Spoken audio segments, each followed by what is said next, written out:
Anyway, ゲル状になったということは反固形。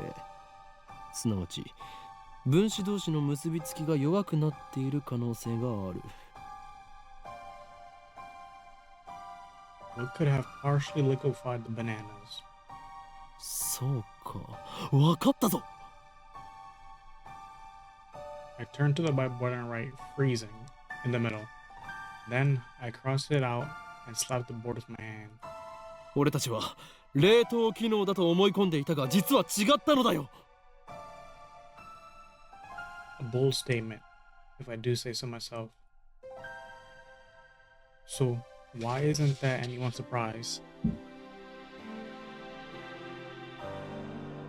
さあお前たち、なんだってと叫ぶがいい。ここは叫ぶところだ。Their reactions are pathetically weak.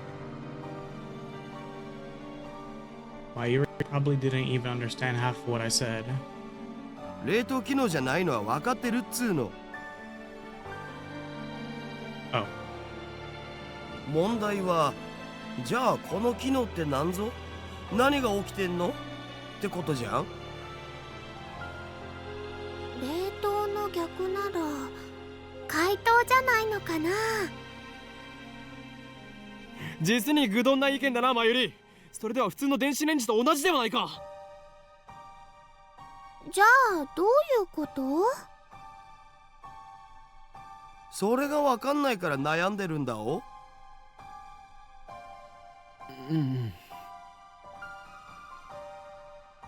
He's right. To be honest, I haven't a clue.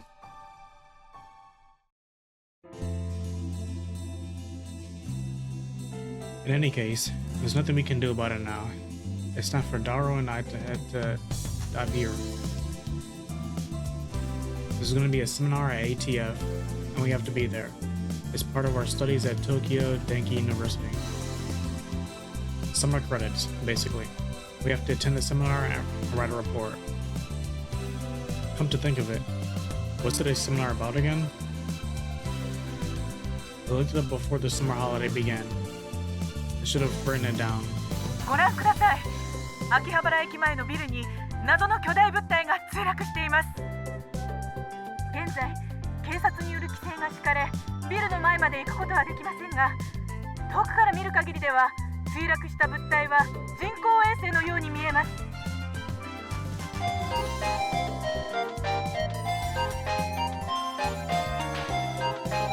As we crossed the overpass that connects the UPX and Daibiru, I looked down to see a huge crowd of people moving through the plaza.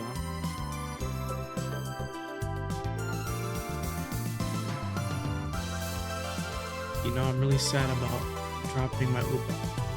It's worse than last year when I missed buying fatty.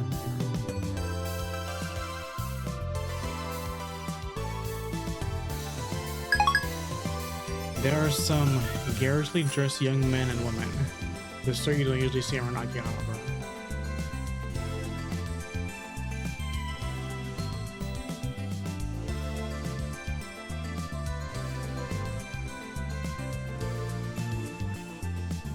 Everyone is walking toward the main street, which is still cornered.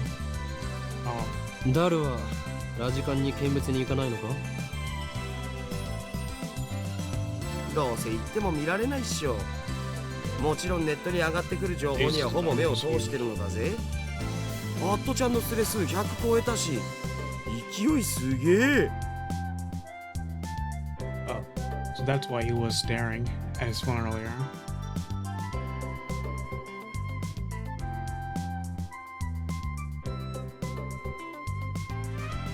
あー涼しい。生き返るぜ。あばばばばばばばばばばばば。Unlike the lab, Dabaru has air conditioning. Yet another reason for our diligent participation in the seminar. 電話レンジカッコ仮の件だが、俺は答えを導き出したかもしれん。そのカッコ仮ってめんどいからいい加減やめるべき。I won't give in that easily, even if no other lab members use Name subject to change. I will carry on until the day we decide his true name. そんなことは今はどうでもいい。お得意のとんでも理論でもひらめいちゃったん？何を言うか。俺はいつもこの世の神羅万象すら超越したあらゆる可能性について思考を巡らせているのだ。とんでもとか言うな。神羅万象を超越ってつまり何でもありってことじゃね？理論ってレベルじゃねえぞ。ダルよ、電話レンジカッコ仮はシュタインズゲートを開く鍵だという気がするのだが、どう思う？そのシュタインなんとかってところからして意味不明なわけだが、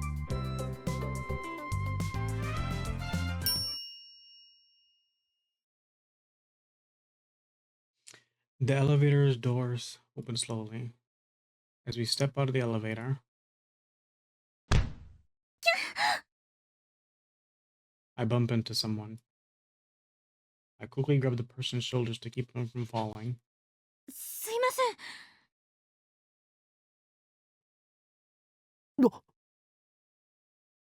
It's a girl, and I recognize her.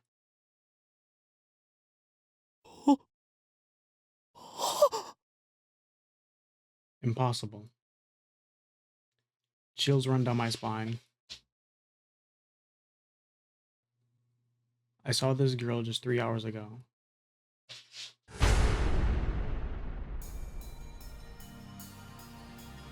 Makise Kurisu. 何か。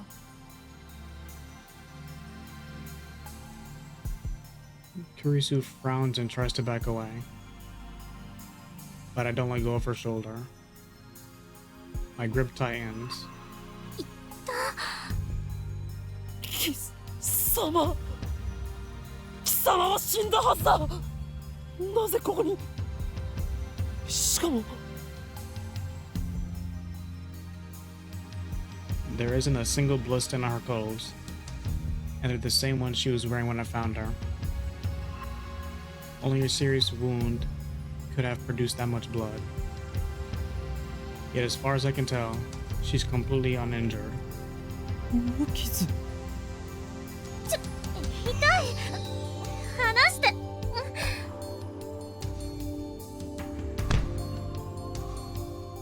Kurisu pushes me away. Then she shoots me a wary glare. I realize that I'm gaping in disbelief.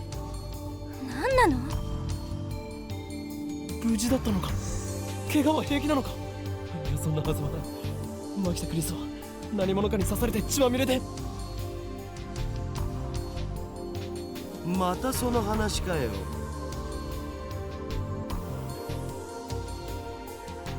Daru interrupts. Wait, there's something strange about what he just said. またその話とはどういう意味だ。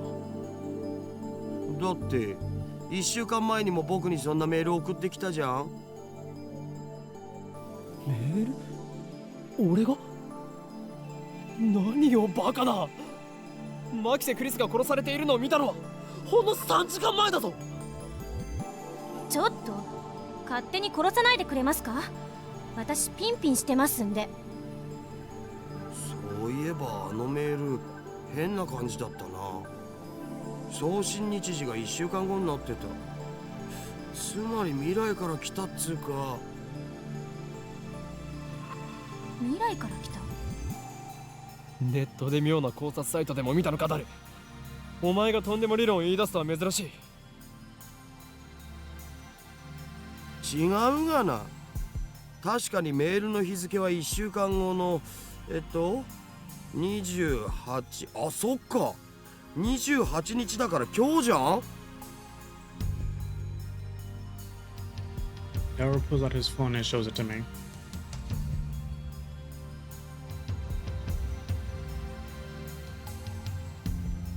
He's right, the email was sent from my phone. He received it on July 21st at 12:56, but it was sent on July 28th, 12:54. It was split into 3 mails.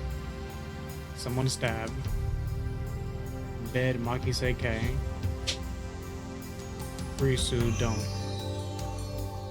Why did I send such a short message in 3 parts? And it looks like the 3rd email got cut off. I do recognize the content though. これは3時間前に誰に送ったメールだ。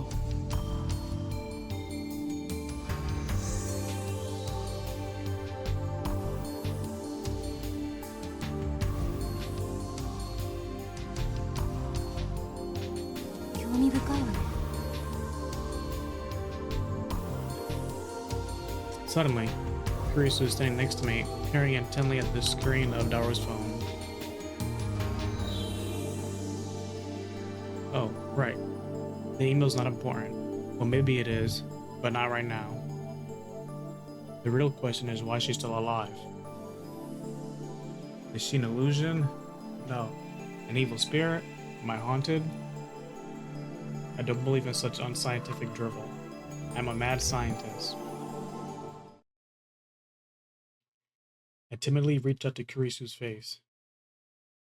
My fingertips stroke her hair. Feels silky. Quite the cuticles. ある。実体がある。やはり幽霊だというのは考えすぎか。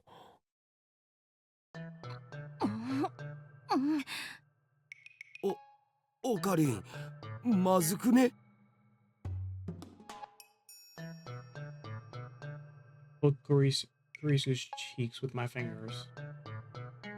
Such softness. Dead bodies don't feel like this. Not that I've ever touched one. おい。 Wait a minute. We already touched when I bumped into her coming out of the elevator. I even grabbed her shoulders before being pushed away. And I still doubted that she had substance. This is proof of how confused I am. If she's alive, then what did I see back at Radigan? What was that scream I heard? Were they hallucinations? Just like the mass disappearance? That's right, she was stabbed. Maybe she's just hiding her wounds. This requires further investigation. I grabbed the hem of her blouse and slowly lifted. 己は警察に突き出されたいのか。俺は真実を知りたいだけだ。I stare straight back at Kurisu as she trembles with anger and lift her blouse a little higher. 何が真実よ、この変態。バカなの？死ぬの？ She pushes my hand away. ルイスちゃんの名台詞。来たこれ。Daru shouts something silly, but I ignore him and press Kurisu. 俺は確かに見たのだ。まさかあんた、今、私の下着を。Kurisu's face turns a bright red. She firmly pulls her blouse down. この手の目がそうではない。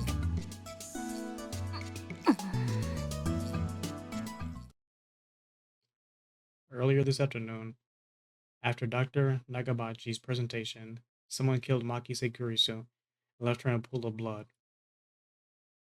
I carefully explained everything that I saw.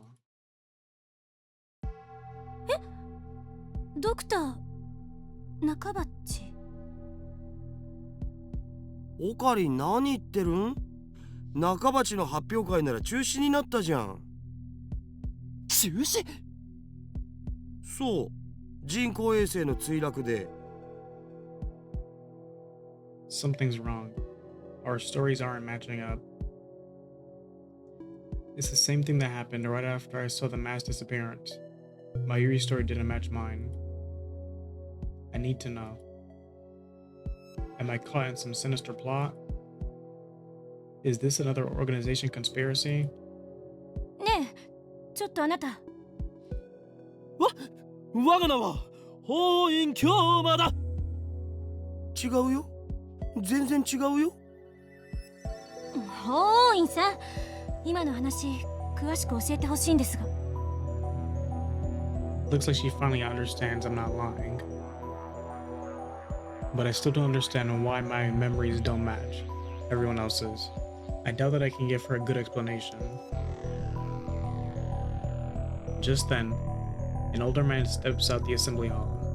マキセさん、そろそろ時間ですし、始めましょは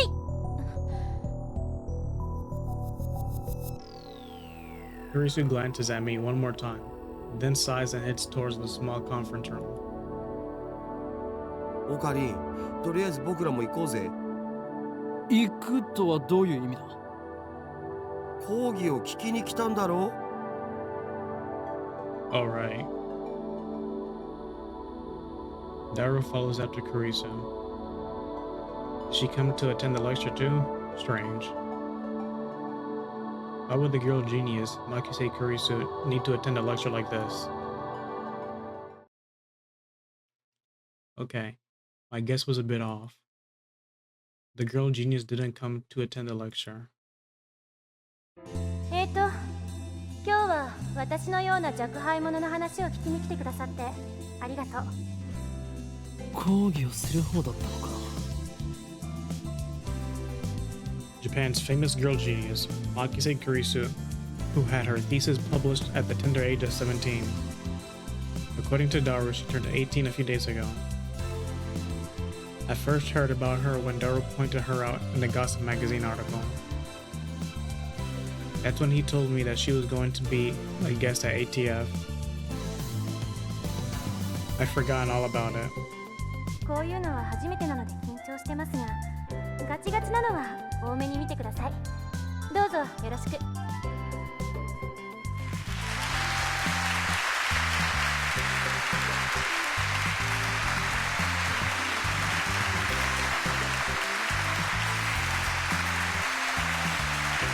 It's mostly students like us, but there are also a couple of professors. And Kurisu just gave me a sharp look. What did I do? When I returned her stare, she quickly averts her eyes. I don't care if she's a genius or anything, I still don't like her. Just may have these people fool with her teenage girl like, but I learned that Radika how cunning and aggressive she really is. Even if the murder was some kind of hallucination, my judgment of her character is still correct. 今回タイムマシーンをテーマに話してほしいと言われまして、正直専門外なのですが、頑張って話してみようと思います。タイムマシンか。最初に結論を言ってしまうと、タイムマシーンなんていうのは馬鹿らしい代物だということです。異議あり。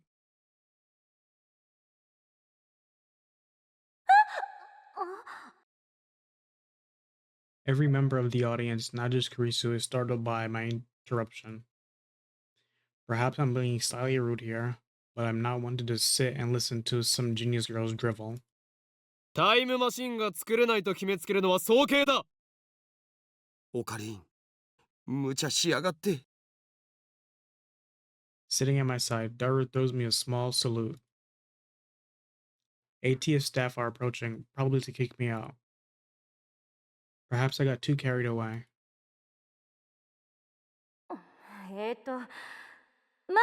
はい、いいですよ。ディスカッション形式の方が話も弾むでしょうし。Thanks to her proposal, the event staff refrained from escorting me out. She sounds a little pissed, but let's not mind that. でもその前に、私の考えを話させてください。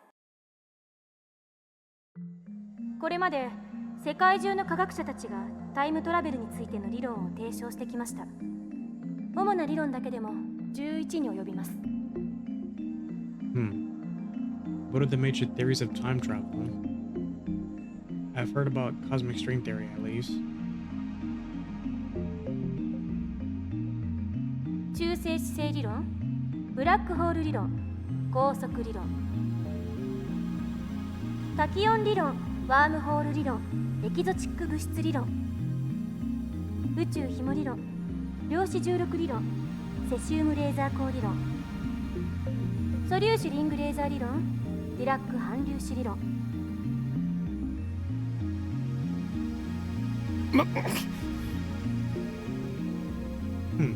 Not bad. Perhaps Makise Kurisu is a worthy rival after all. でもそれらの理論はいずれも仮説の域を出ません。場合によっては11個の中の別の理論によって否定されているものさえある。では12番目の理論が発見されたとしたらどうかな。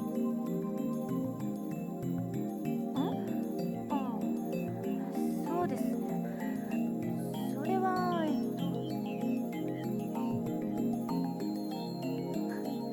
13番目の理論によって否定されるかもしれませんね。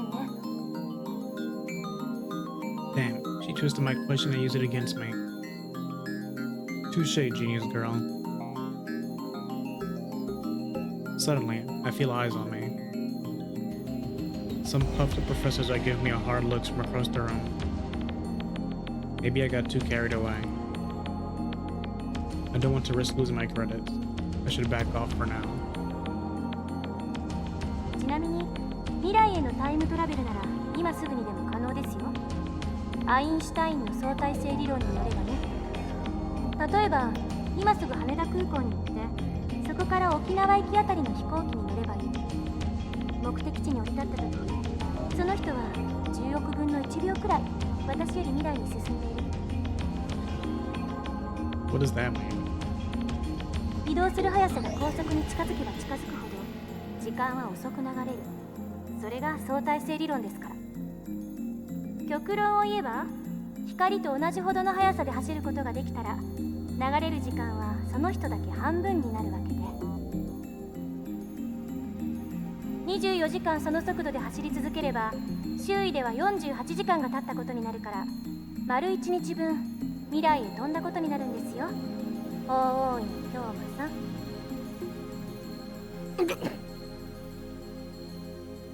Why are you singling me out? I'm doing my best to hold back, but it looks like Makise Kurisu wants to pick a fight. I wish he hadn't said that name in front of so many people. It's too great a risk to let others know my true name. それはへりくつではないかな。 Now a professor calmly makes an objection. True, Makise Kurisu's example isn't strictly time travel per se. But I never expected an older man, professor at that, to refute an 18-year-old girl. Maybe he's just testing the genius girl resilience. そうですね。 The genius girl readily concedes the point. If she were a normal 18-year-old, it would be impossible for her to be this calm in front of so many people. A normal 18-year-old would panic when refuted by such a distinguished-looking professor. And yet, Makise Kurisu is giving off an aura of gustiness that says, I can take this guy on. では過去には行けるのかな。過去にだって今すぐ行けますよ。夜になったら望遠鏡で空を覗いてみてください。何万年も前の光を見ることができるでしょ。それもへりくつですよ。 This time, it's a nearby student who objects. まあ今までのは前置き。 Is it just me, or did Kurisu look a little nervous right now? 例えば実際に皆さんが体ごと過去や未来へ行くことができるようなタイムマシンを作るにはまず何が必要か考えてみましょう。代表的なところだと宇宙紐理論かワームホール理論かな。宇宙紐というのは超巨大な質量を持つ紐みたいな形のひび割れです。 A string-shaped crevice. That must be how they enter our universe. But do cosmic strings really exist? ひびの幅は素粒子と同じぐらいで長さは最低でも銀河系と同じくらいと思っていただければいいです。これは巨大な質量であるがゆえに時空を歪める性質を持っているんです。その歪んだ時空を紐を中心にあなたがぐるっと一周すると360度以内で回りきることができる。要するにワープみたいなことができるという度欠損って言います。角度欠損しているところを通過すると、そこは欠損しちゃってますので、通過時間はゼロになる。これを応用して宇宙ひもが高速に近い速さで運動しているとき、相対性理論により宇宙ひもの時間は周囲より遅くなるから、歪んでいる角度欠損の領域を通過すると、本来ゼロだった通過時間がマイナスになる。 So that means つまり通過後の方が過去になっているわけで、2本の宇宙紐を使って空間欠損ジャンプを行い、元の地点まで周回するように戻ってくると、ちょうど周回を開始したのと同じ時間に戻ってくることができる。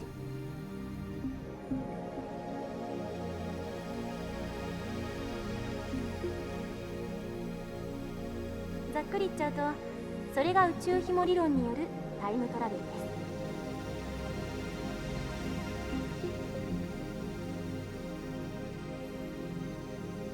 す。ちなみに誤解しないでほしいのは、宇宙紐理論は超紐理論とは別物ということです。というわけで、宇宙紐理論で過去へ行くために用意するものは3つ。その1、宇宙紐。これは2つ必要です。あ、ちなみに宇宙紐って生まれたばかりの宇宙にしかないという過程なので、探すのはかなり骨が折れるかも。その2、仮に宇宙紐を見つけてきたら、それを光に近い速さで運動させるためのエネルギーが必要です。銀河と同じ長さのひび割れを光並みに加速させるにはどのくらいのエネルギーがいるんでしょうね。少なくとも1.21 ジゴワット以上なのは確かです。 Those aren't a few chuckles from the audience. その3、宇宙紐があるところまで行って戻ってくるための宇宙船。タイムトラベルする人はこれに乗らないといけません。どうです、法王院さん。宇宙紐理論でのタイムトラベル、挑戦できると思いますか？ Like that's even possible. Why the hell is she addressing me? I wasn't even the one who jeered this time. 法王院さんは宇宙紐理論には挑戦したくないようですね。だったらもう一つ例に挙げたワームホール理論はどうです？こちらは宇宙紐理論よりはもうちょっと現実的かもしれません。ところで法王院さん、ワームホールってどんなものか知ってますか？ No, don't ask me. I'm trying to hold back here. Since I've been challenged, though, I can't leave the question unanswered. 空間に開いた抜け道のようなものだろう。そうです。Whew, I got it right. I sigh inwardly in relief. 2つの穴があって、それはトンネルでつながっている。トンネルは通過時間ゼロで通り抜けられる。2つの穴がどれだけ離れていてもね。だけどここで残念なお知らせ。ワームホールのトンネルは超重力がかかっていて、開通すると同時に潰れちゃいます。だからかかる重力を無効化するために何らかの細工をしなくちゃダメなの。いわゆるエキゾチック物質。これはマイナスの重さを持つ物質で重力に反発するんです。Negative mass, huh? Is it something that floats if you leave it on the ground? Maybe not. Can't even begin to imagine what it would be like. Kurisu raises her right fist. こうやってむぎゅーっとグーを作ってる状態がワームホールのトンネルです。ここを通るためには手の中に私が握ろうとする力に反発する何かを作ってむぎゅーっとできなくしないとダメということですね。Kurisu opens her fist. エキゾチック物質を注入してワームホールを安定させれば瞬間移動は可能になります。でもタイムトラベルをするにはそこからもう一手間必要。ここでは仮にワームホールの入り口側の穴がこの秋葉原に、出口側にある穴が LA にあるとしましょう。まず LA にある穴を光に近い速さで宇宙の果てまで飛ばしちゃってください。そして果てまで行ったらすぐに LA に引っ張り戻す。How? 相対性理論により光の速さで動くと時間は遅く流れる。 LA に戻ってきた穴は秋葉原にある穴よりも過去にあるということになります。というわけでその状態で法王院さんがワームホールに飛び込んだら数年前の LA に行けるでしょう。でもこの時点ではまだタイムトラベルをしたことにはなりません。疑似的なタイムトラベルです。いわゆる浦島効果ね。重要なのはこの後 LA から秋葉原にもう一度ワームホールを通って戻ること。そうするとその通過時間はゼロなので法王院さんは数年前の秋葉原に戻ってくるわけです。これでタイムトラベルは完了。ワームホール理論に必要なものは宇宙紐より楽ですよ。その1、ワームホールそのもの。この宇宙のどこかにもしかしたらあるかもしれません。見つけた人はまだ誰もいませんが。その2、ワームホールの穴を光並みの速さで宇宙の果てまで往復させることのできるエネルギー。その3、エキゾチック物質。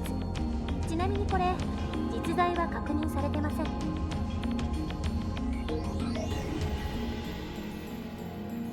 So, implementation of either one would require a ridiculous amount of energy. バカらしいと最初に言った理由は分かってもらえましたか？タイムトラベルの理論はどれも思考実験です。それらの理論からでは実際にタイムマシンを作ることはできないということ。それが私からの回答です。もっと簡単なものはないんですか？例えば机の引き出しを開けるだけで使えるものとか。ないですね。Firm declaration. 結局現代の物理学じゃそこが限界。10年後にはどうなってるか分かりませんが。それに仮にもっと簡単に過去へ行ける方法が発見されたとしても実際に行けるとは限らない。因果率に関する根本的な問題が解決されていませんから。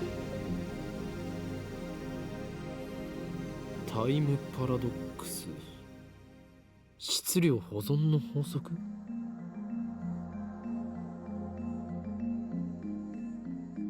The mass of the entire universe is constant. If a time machine travels from the future to the past, there will suddenly be an extra mass of time of the time machine and its pilot in the past. I remember reading in a book, not a terribly reputable book, but still, that such a violation of mass conservation would put the universe in danger. It didn't say what kind of danger though. 質量保存の法則を宇宙のようなマクロレベル、あるいは原子や素粒子などのミクロレベルの仕組みに当てはめるのは誤りです。What? Is that true?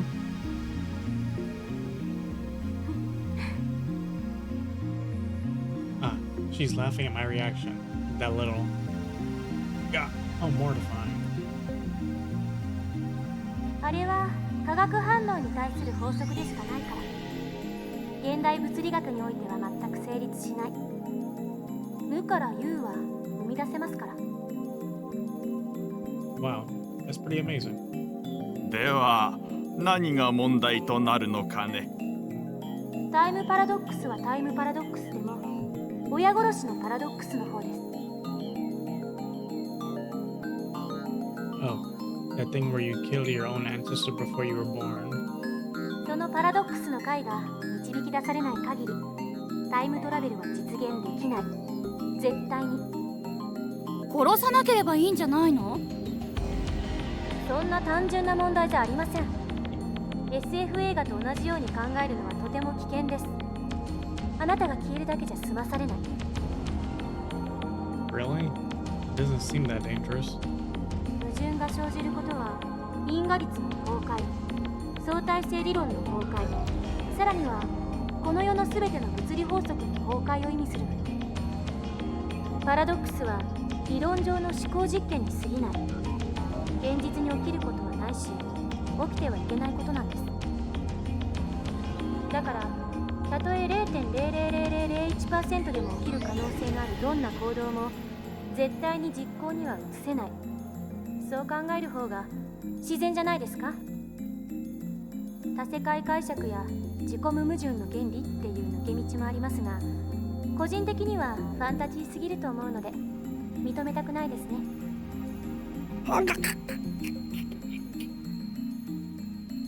I grind my teeth. When I see Makise Kurisu looking at me with her composed expression, I avert my eyes. Looks like I have no choice but to concede. Makise Kurisu is truly a genius.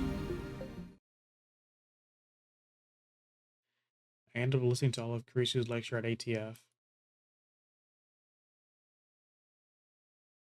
After the 2 time travel theories she introduced at the beginning, she explained the rest with equal eloquence. She seemed a little nervous at first, but that quickly changed as she spoke.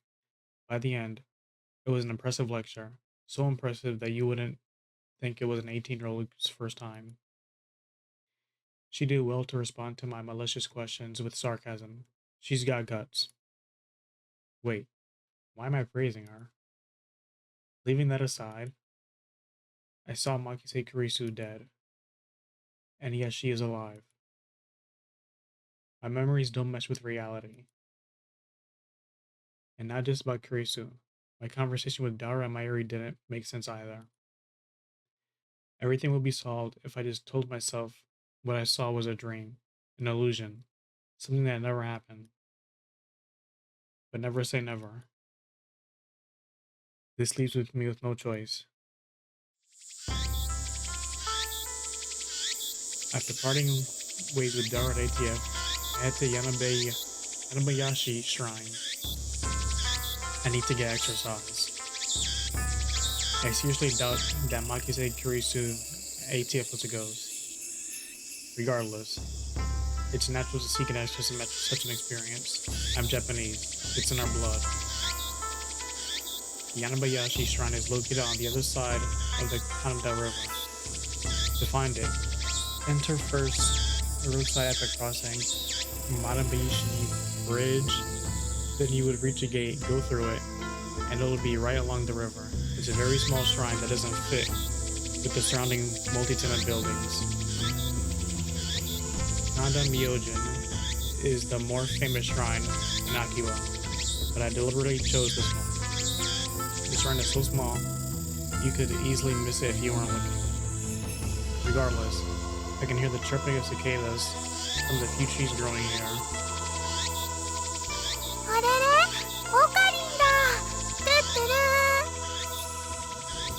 There are 2 people standing in front of the main building. One of them is Mayuri. The other is a docile-looking beauty in traditional Miko attire, Yoshibura Luka, a stunning example of feminine charm and grace. Lips delicate like cherry blossoms in bloom, the essence of Japanese beauty. The chief priest's son. That's right, son. Lovely in every way, but he's a guy. Okabe-san, konnichiwa. He bows his head. The voice of a girl, the mannerisms of a girl. More feminine than any girl I know. But he's a guy. Taller than Mayuri, yet also slender. but he's a guy. Looks stunning in Miko robes, but he's a guy.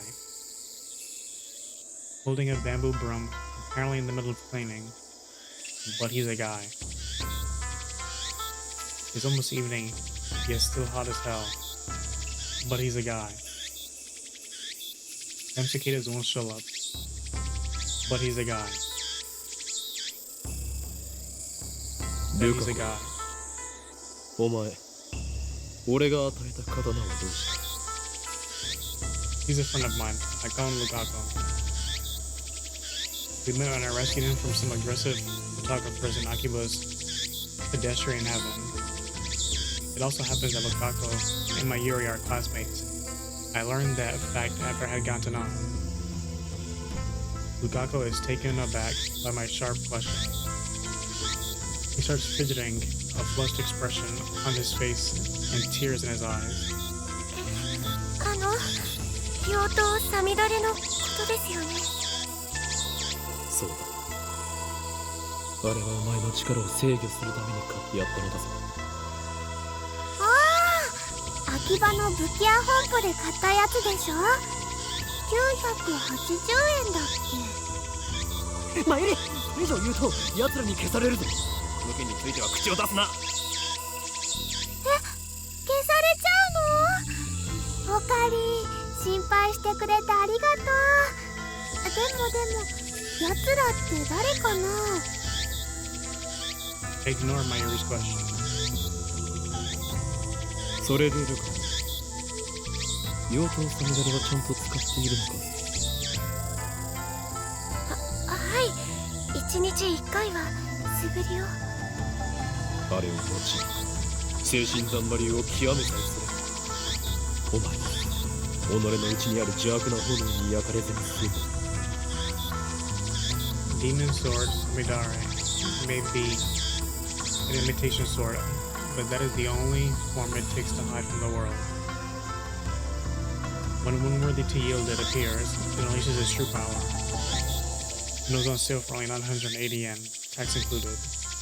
あんな素敵なものをプレゼントしてもらえて、岡部さんには感謝しています。俺は岡部ではない。おかりんだよ。ごめんなさい、京馬さん。分かればいいのだ。では合言葉を。エルブサイコンガリュウ？違う、コンガリュウではなくコングルーだ。はい。エルブサイコングルー。これでいいですか？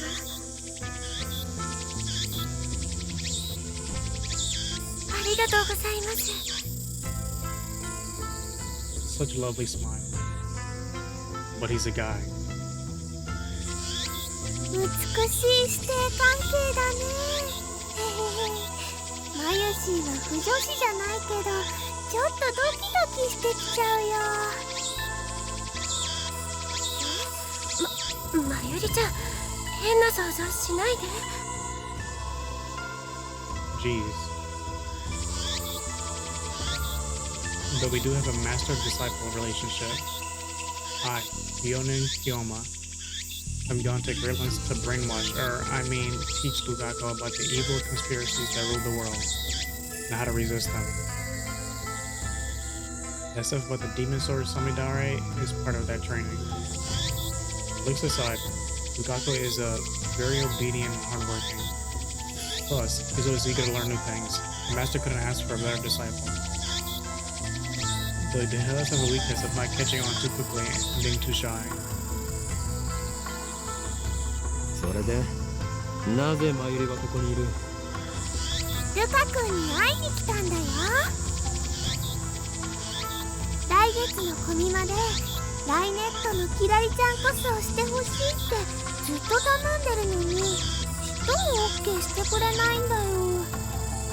だってコスプレするなんて僕恥ずかしいよ。でもルカ君は絶対似合うと思うんだ。こんな可愛い子が女の子のはずがないって大人気になるよ。ねえ、しようよ、コスプレデビュー。Mayuri's hobby is making costumes. She's made at least 30 so far, but it is rare for her to wear one herself. Instead, she seems to get her kicks from seeing other people wear them. And it looks like she's chosen Lukako as her next target. Naturally, the costume Mayuri is currently raving about is for a female character. Normally, I would understand why a man wouldn't want to dress like a girl, but come on, Lukako has no problem wearing Miko robes. Why should cosplay be any different? But whatever, I have no business to take care of. I have そ business ん to な take く care だら of. ないことは後でやるんだな。